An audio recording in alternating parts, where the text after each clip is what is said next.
Martin Luther King, one of America's greatest all-time heroes, a civil rights icon who helped lead our nation with his soaring oration and his determination and to peacefully transform the regressive laws of the South. He is a true hero, admired on all sides of the political aisle, and yet the left is trying, in its most insidious nature, to cancel Martin Luther King.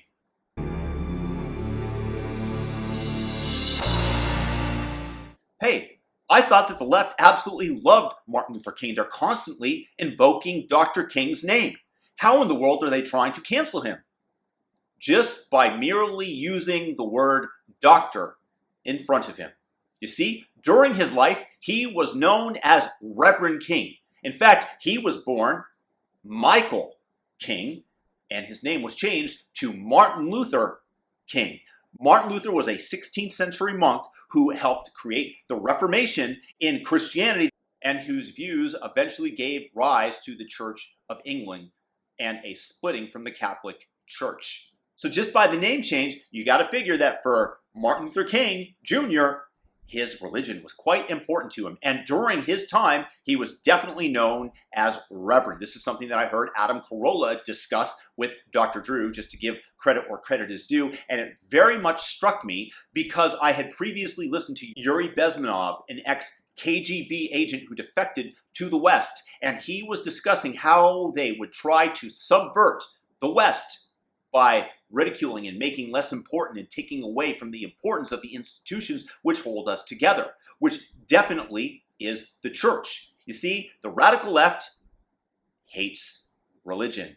It is something that binds us together. They always say when they are trying to smear the right that they stick to their guns and their religion.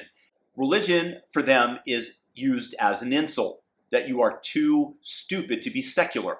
Nevertheless, religion plays an important part of holding the fabric of our nation together, of instilling values that make it easier to live with one another. You see, I was not raised religious. My dad is a physicist, and he is a hardcore atheist, and I was raised in such a manner. Today, as an adult, I see that religion does a lot of good around the world, although historically it has also done a lot of negative things. It still has the ability to build a community. Just as an example, when our daughter was born in Chiang Mai, there are Christian missionaries there, some of whom were doulas, who helped us out immensely and did so out of the goodness of their heart. Yes, we did make a donation to their church, but these were excellent and kind and loving people. And even if they're doing it because of their faith in God, that helps hold society together. That helps better us all versus everybody who's just out for themselves and playing the game theory of a disbeliever. And if you believe that you are going to go to a better place when you die because you are doing good on earth, that benefits society as a whole. But the left, they hate religion. They despise it.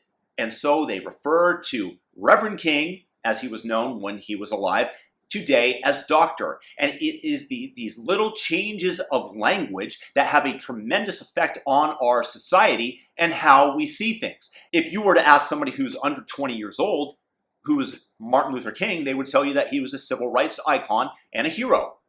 Laudable. And yes, he is. And yes, he also is a doctor of theology, which he received in 1955 from Boston University. So yes, calling him Dr. King might be appropriate, but he was known as Reverend. And again, you're taking away the word Reverend, replacing it with doctor to make him seem secular, and the children of today would probably never know that Martin Luther King was in fact a very religious man. Again, Michael King to Martin Luther, to evoke a religious reference. So, just one more way that the left is insidiously destroying the institutions, much like Yuri Bezmenov said, just little changes in language and what they propagate forward through their media, and most people are completely unaware of it, including many lefties. But this is being done intentionally, and it is an attempt to undermine the institutions that they value not. And Martin Luther King, yes, your legacy, what you would wish for people to remember you as, is being destroyed by the left-hand side of politics. Peace and blessings. Again, if you enjoyed this video, thumb it up, turn that like button blue. Share the video if you're new, subscribe, notification bell, all notifications. Have a fantastic day, and let's honor the Reverend Dr. Martin Luther King. I'm fine with that. Peace and blessings.